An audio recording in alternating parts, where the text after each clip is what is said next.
Ladies and gentlemen, the American jury and Bulldog Nation, welcome to the Eric Deters Show. Well, the big news yesterday was immunity.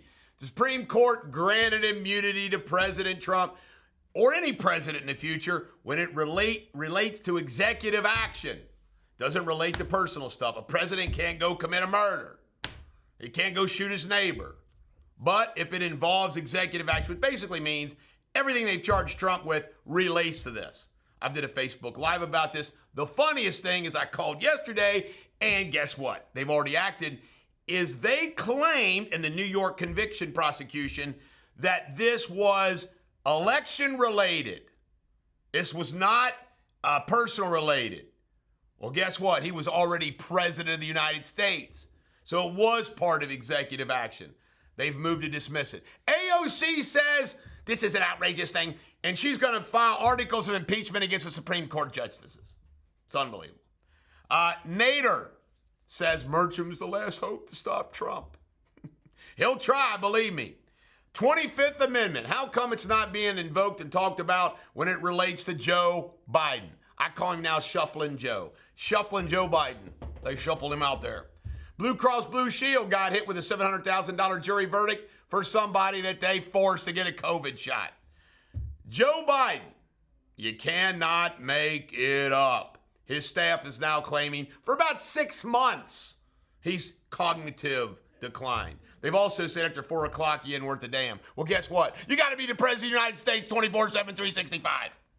Hurricane Bear, I don't report news and weather, but this is a big one. It's headed towards Mexico. Look the hell out. EV charges, they're so bad, people are saying, screw my car. Carville says, time to replace Joe Biden. That's big.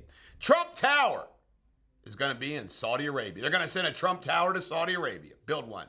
Jake Tapper went after a Democratic congressman or a Democratic senator by saying, come on, this wasn't a one-off debate. Look at the videos. Look at the footage. Isn't that hilarious? They say, oh, this was just one time. Really? For 3.5 years, we've watched Joe Biden shuffle Joe. The New York conviction, they filed a motion to throw it out based upon yesterday's ruling. We'll see what happens. Jill posing on Vogue. By the way, Melania didn't get Vogue, but Jill gets Vogue. You know what? You taught that Michelle Obama went to the head. Jill Biden went to the head. These first ladies are egomaniacs. Jill, of course, is the handler of Joe Biden. Cartels and weapons. Apparently, they've got military-grade American weapons. Does that shock you? No. Marco Rubio and Tim Scott apparently are the two best to get more votes for President Trump.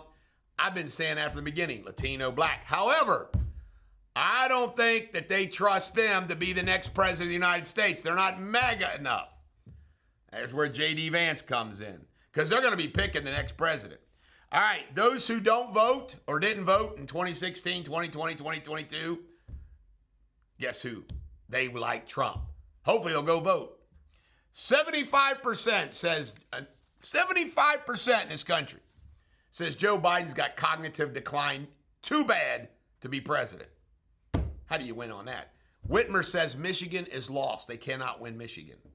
And Le Pen, Pepe Le Pew, Pepe Le Pen. Miss Le Pen beat Macron in the first round of the French elections, and then there were riots. This is the Bulldog. Every dog has their day. Do not be a currish, bacon-fed scut. Be an oracle like me.